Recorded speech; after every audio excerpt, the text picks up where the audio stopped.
சென்னை தியாகராய நகரில் 86 கட்டடங்கள் விதிகளை மீறி கட்டப்பட்டிருப்பதாக நகர்ப்புற வளர்ச்சித்துறை அமைச்சர் உடுமலை ராதாகிருஷ்ணன் தெரிவித்துள்ளார். சென்னை சில்க்ஸ் கட்டடம் கட்டப்பட்டது முதலே விதிமீறல் நடந்திருப்பதாக அவர் தெரிவித்திருக்கிறார்.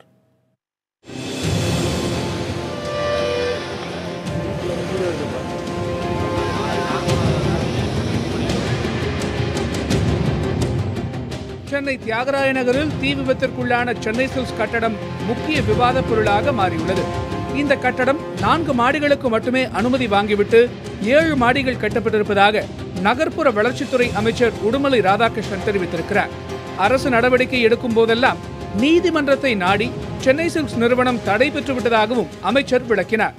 அவங்க கம்ப்ளீஷன் சர்டிபிகேட் இது வரைக்கும் வாங்கல, ஏன்னா நாங்க கொடுக்கல. என்னன்னு கேட்டீங்கன்னா அவங்க எடுத்த உடனே விதிமீறலுக்கு வந்துட்டாங்க. அவங்களுக்கு பில்டிங் பெர்மிஷனுங்கிறதே நாம கொடுத்தது கட்டுறக்கே தளம் பிளஸ் 4 ஃப்ளோர் மட்டும்தான். அவங்க எடுத்ததையுமே வயலேஷன் போனதுனால தான் நம்ம உடனே நோட்டீஸ் இஷ்யூ பண்ணி அவங்களுக்கு இது பண்ணக்கூடாதுன்னு சொன்னோம். இருந்தாலும் அவங்க கட்டிட்டு அதுக்கு மேல தடையான ஒவ்வொரு தடவையும் கோர்ட்டுக்கு போயிட்டே இருந்தாங்க. நம்ம ஒரு ஸ்டேஜில் கோர்ட்ல நமக்கு சாதகமாக வந்தோடனே அந்த 5, 6, 7 3 ஃப்ளோரை இடிச்சோம். இவங்க உடனே உயர்நீதிமன்றத்திலிருந்து உச்சநீதிமன்றத்துக்கு போயிட்டாங்க.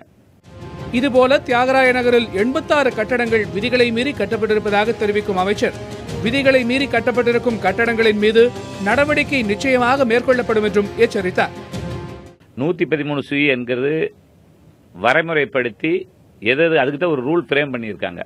அந்த ரூல்ல என்னென்ன பண்ணணுங்கிறத இப்ப அதில் நம்ம இம்ப்ளிமெண்ட் பண்ண போறோம். அதன் பிறகு ஒவ்வொன்றாக அதனுடைய நடவடிக்கைகளை நாம் எடுப்போம்.